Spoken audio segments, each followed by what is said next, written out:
Howdy, howdy, and welcome back to another episode of How to Build. And today we're going to be talking about the light Johan.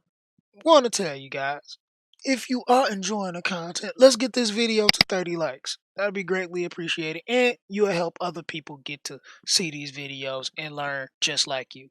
It's been a while since I've done a how to build. I think the last one I did was the Red Vanessa just before Global. But I think we need to bring this series back. And also, if you haven't seen any of the other how to build videos, you should definitely check that out. I'll make sure I get a link to the playlist for that. You should check those out. They're pretty good. I'm probably going to update them so they can be better. First thing we want to go over is the class. Johan is a warrior, and warriors are kind of like your DPS support hybrid type of things, where they can do some pretty good damage, but generally it's the utility in their kit that makes them stand out from the rest. They come with decent base stats that make them sort of tanky at the same time, still being able to pack a punch, like Johan especially. Now let's get into his skills. We're going to start with his first skill, Dual Strike, which says attacks the selected enemy, 45% chance to provoke for one turn. You can get more damage off this skill by skilling up. You can get it up to a 55% chance and extra 50% in burst gauge being gained, which is helpful to get your burst up faster once skilled up. Second skill, Luminous Slash, attacks all enemies, 50% chance to reduce the attack power for one turn.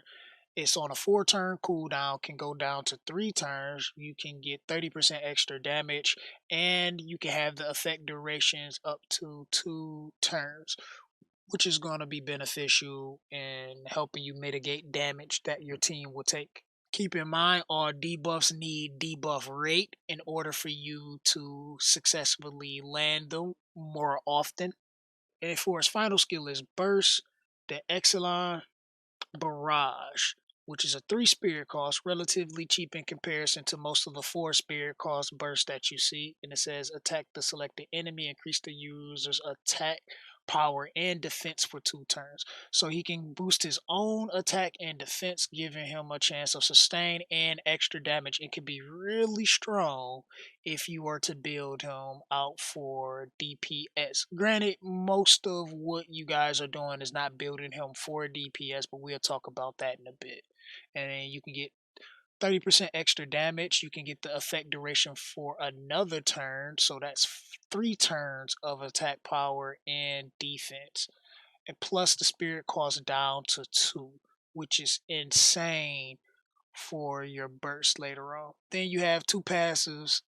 The one passive giving you extra damage to dark, which can be beneficial going against dark enemies, and extra speed, which is not many heroes in the game that have a speed passive, but can be decent for him as well. Also keep in mind, any passive stats like this that you have, you don't get these stats on your base. They're added in separately, and you pretty much have to do the math yourself. It's not calculated in the game as extra. Don't know why they don't have it in there, but it's something that's not in there. Alright, so let's move on to the type of gear that you will be putting on him. Now, for what I have, let's just actually check it out. We have a HP here, HP there, an attack here, and an HP here, and then he's on crit rate and crit rate. So, alright, for the build that I have, personally for him, I'm trying to make sure that he still crits relatively well so he can do some damage, but I want him to be tanky because of his provoke on his first skill. We want to be able to provoke him, and if you don't know already and you haven't watched any of my videos talking about the Light Johan, he can provoke bosses. The only bosses that I have tested that he hasn't been able to provoke is Kartis, the final boss, and in the final boss for chapter 4. Those are the only 2 bosses that I've seen that he can't provoke. Every other boss he's able to provoke granted it activates and granted you land it. He is a warrior in having the revenge set. If you can get up to three of these sets together, it's a two set. So all you need is two pieces of gear to create the set. It gives you a 15% chance to counterattack. So you can get a 45% chance at max, which is great. So if he gets hit, that gives him a chance to counterattack and also land a provoke.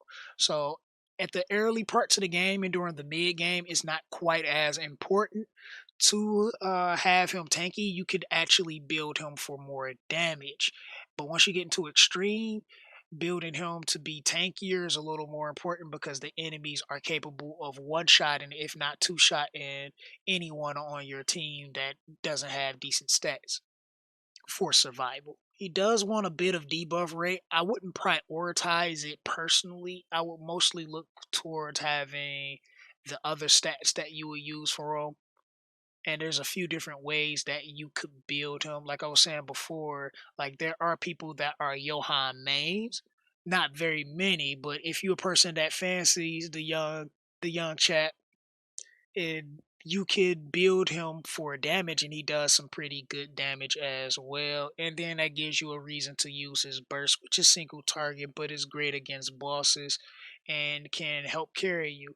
But for the majority of us that's just using him for his utility, having a little more debuff rate is something that you will want to look for in your substats. You can also put a ring or a necklace that possibly have debuff rate on it. So if you had something lying around that did have debuff rate, which I don't think I have any in here, nothing but a bunch of crit, right? But if you did, that could be great as well. Putting speed on his ring or here is debuff rate. Putting speed on his ring or his necklace isn't bad as well. That's something that you can actually go for. Having one piece of gear or a couple pieces of gear that's defense, that is great. Having more attack, having more HP, all depends on what you have and what you personally looking for your Johan. Like I said before, you can build him damage early through mid and then late game go for more tanky build, or if you're using him as one of your main DPS or secondary DPS, because I'm sure most people are probably building the Blue Helga as their main DPS to start off with. But if you are fancying him for damage, you could go for more heavier damage build. But keep in mind, if he provokes something, he's going to take a hit. So you might want to have a Blue Vanessa to revive him if he gets one-shotted or whatever may happen to him. So let's talk about some good places to use him. Of course, the story. He's going to be great for the story just because his AoE attack break that you can do on waves, boss fights with ads, as well as his provoke being able to force the boss to target him, which makes him pair well with heroes like the Red Vanessa and the Green Charlotte when you're doing healer spirit spam strats. Pretty much spam the healer's burst to protect your team on the boss waves. So if you're not able to get enough spirit in time, landing a provoke can buy you enough time to get that extra spirit and you don't have to be wasteful. He's also good in the raid. His provoke does nothing in the raid. It can be useful due to his attack break that you can have, lowering the attack power of the boss, giving you a chance to take a hit and survive a little bit longer. If you were to build him for PvP, having him as a damage dealer could be beneficial, or even just slightly tanky. So if he takes a hit and provokes the right target, or if you have him really fast and try to go for early provoke or early attack break, lowering the enemy's attack power so they don't do as much damage, can be okay. It's not the best. I wouldn't say he's the best hero for PvP, but this is one way that you can use him. So once you get your lower level above level 10 and unlock the assist formation, being able to pull him in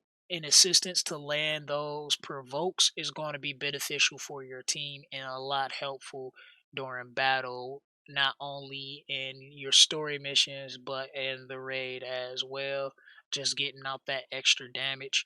But primarily the story missions, just because you're being able to provoke something when it's not his turn. This is the light Johan in a nutshell. I don't think I need to take any more of your time on what you would do and how you would build him.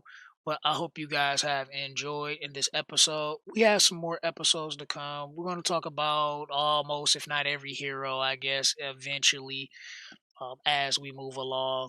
But if you did, make sure you smash that like button. If you didn't, there's a button for you guys as well. Link to our Discord where we talk about this game will be in the description box below, as well as the pinned comment below. If you're new here, make sure you subscribe, because most of you guys that are watching not even subscribe to the channel. So you should probably be subscribing so you can help a gamer out. Come on, I'm not just doing this for my help.